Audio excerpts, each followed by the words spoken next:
उग्रवादी बोलने भी दुआ कभी खड़ा होगा, ये बता रहा हूँ। ए उग्रवादी कटवे। मैं कहता हूं ऐसे सांसदों को तमाम जो विपक्ष के लोग हैं सभी सांसद हैं संसद भवन में बहिष्कार करें। दानिशल जी प्लीज सिट डाउन। आतंकवादी है, उग्रवादी है, ये मुल्ला आतंकवादी है। इसकी बात करते रहना थी, बाहर देखो इस मुल्ले को। जो संसद सदस्यता है निरस्त की जाए तुरंत।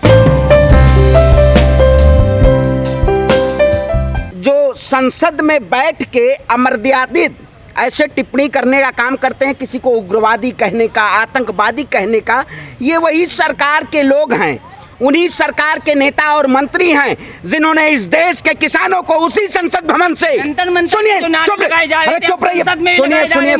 सुनिए पहले चुप रहिए, पहले जवाब सुनिए, सवाल आपने किया, आतंकवादी तक कहा गया। देखिए मैंने वही चीज मैं कह रहा हूँ, इस देश में क्या वाकई में अब लोकतंत्र बचा है कि संसद में जो जनता के द्वारा चुने हुए लोग सांसद में जाते हैं वो जनता के हितों की बात करनी चाहिए, लेकिन भारतीय जनता पार्टी के शासनकाल में जनता के हितों की बात नहीं होती।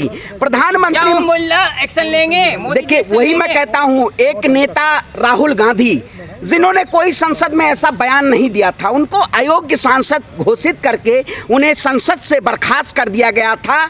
आज ऐसा क्या रमेश बिदूड़ी के साथ होगा? मैं तो नाम भी नहीं लेना चाहता हूं, ऐसे वो सांसद नहीं हो सकते हैं, कहीं जाहिल गमार ऐसे लोग हो सकते हैं। और भारतीय जनता पार्टी में यही पढ़ाया जाता है। नहीं वही कहता हूं, भारतीय जनता पार्टी के सांसदों ने जिस तरीके से इस देश के लोकतंत्र को, इस देश की मर्यादा को ठेस पहुंचाने का काम किया है, वाकई में इनको मैं सभापति महोदय से दरख्वास्त करता हूं, ये मैं नहीं करता हूं, ये पूरे देश की 138 करोड़ जनता करती है कि रमेश बिदूड़ी की संसद सदस्यता रद्द की जाए।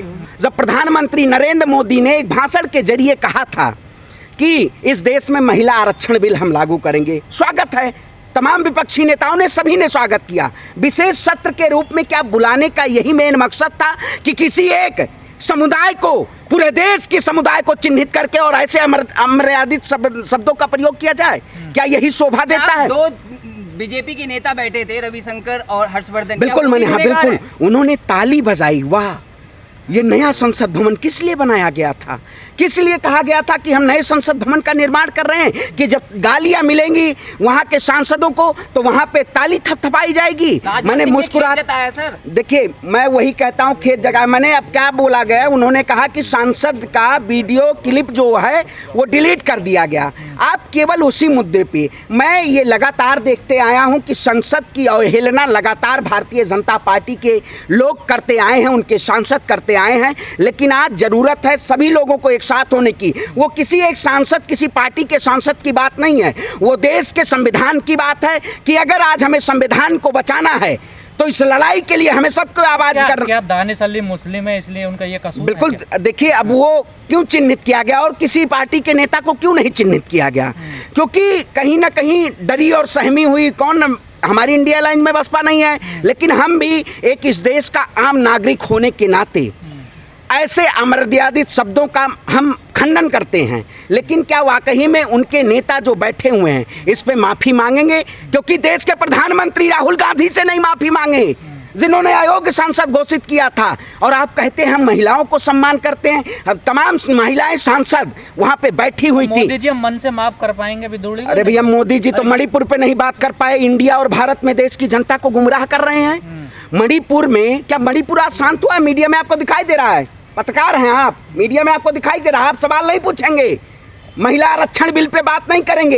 इस देश में जो भारतीय जनता पार्टी चाहती है वही मीडिया काम करती है। हिंदू मुसलमान का उसको मुद्दा चाहिए, अब लोग आपस में लड़े, आपस में मरे, और तमाम जो जमीनी मुद्दे हैं, ग्रॉस रूट पॉलिटिक्स है, उसका खात्मा इस देश में हो रहा है। लेकिन मैं प्रधानमंत्री से दोबारा मणिपुर याद दिलाना चाहता हूं, दोबारा वो न्यूह की घटना याद दिलाना चाहता हूं, जिससे कहीं ना कहीं ये मीडिया आज पूरी तरीके से मूक बधिर हो चुकी है, इन पे जवाब नहीं देना चाहती है।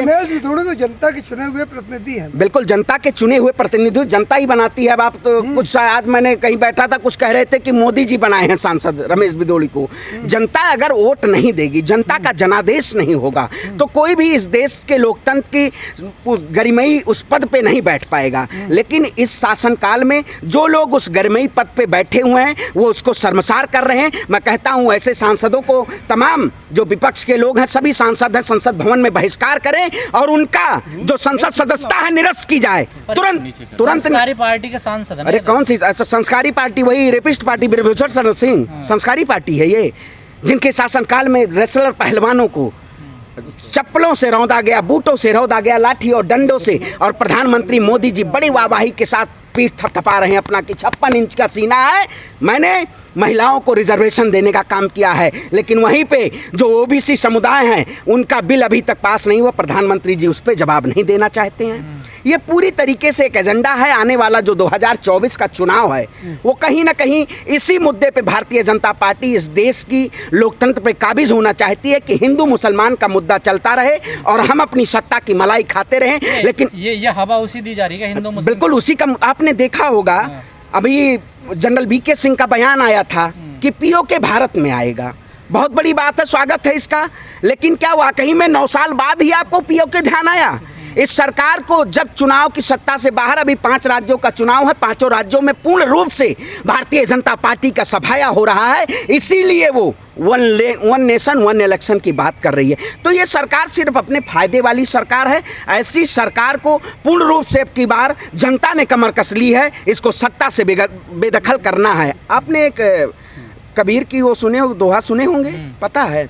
रहीमन पानी राखिए बिन पानी सब सून, जनता न देगी भाजपा को पानी, 2024 में कमल हो जाएगा तो गाली दे रहे हैं वो आपको। बीजेपी संसद के बयान को अल जजीरा ने भी छापा है। क्या किरकिरी होगी? मोदी जी एक्शन लेंगे? देखिए, मैं कहता हूं देश की उन तमाम मीडियाओं को कि ऐसी खबरों को छापना चाहिए। आप जैसे लोग को मैं सलाम करता हूं, आप लगातार इस तानाशाही सरकार की सीबीआई, ईडी और ऐसी तमाम जांच एजेंसियों को दरकिनार करते हुए इस देश के लोकतंत्र के बचाने में आपने बहुत बड़ा योगदान दिया है।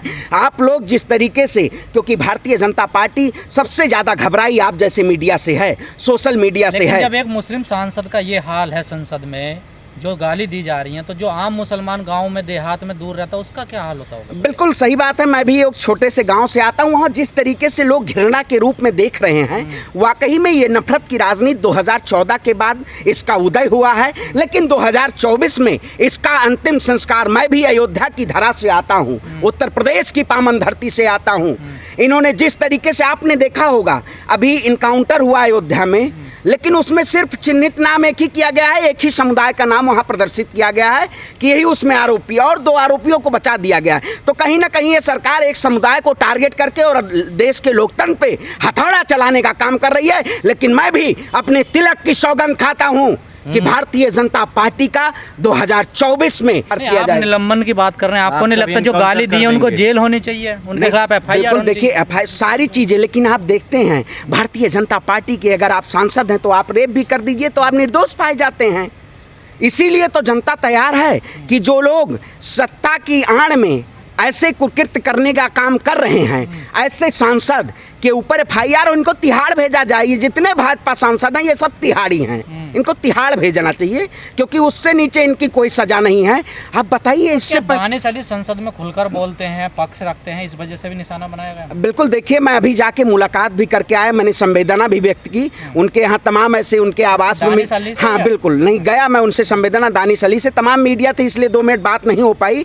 मैं जाके वहाँ पे बात भी हुई है। उन्होंने जिस तरीके से उनका भाव है, वो अभी भी अगर मीडिया में बयान दे रहे हैं तो उनका वही रूप है जो एक साधारण एक सांसद और एक जमीनी स्तर के नेता का होता है, जो वाकई में इस देश की लोकतंत्र, देश की सत्ता पे जिसको बैठना चाहिए। लेकिन ऐसे अपराधी लोग अगर देश की सत्ता पे बैठ जाएंगे, जो लोग लोकतंत्र में, नया संसद भवन मोदी जी ने इसीलिए विशेष सत्र बुलाने का काम किया था कि नए संसद भवन में एक नई तरीके से गाली उनके सांसद देंगे और लोग उनके सांसद बीजेपी के टेबल थपथपाएंगे। वाह रे देश, देश कौन सी दिशा में ले जा रहे हैं, जो राष्ट्रभक्त के नाम पे इस देश को बेचना चाहते हैं। ऐसे पार्टी को मेरा प्रणाम है कि ऐसे लोगों को सत्ता से बेदखल कर दीजिए। मैं देश की जनता से दरख्वास्त करता हूं कि ये पसीना एक दिन आपका रक्त बहेगा जब इस देश में गृह युद्ध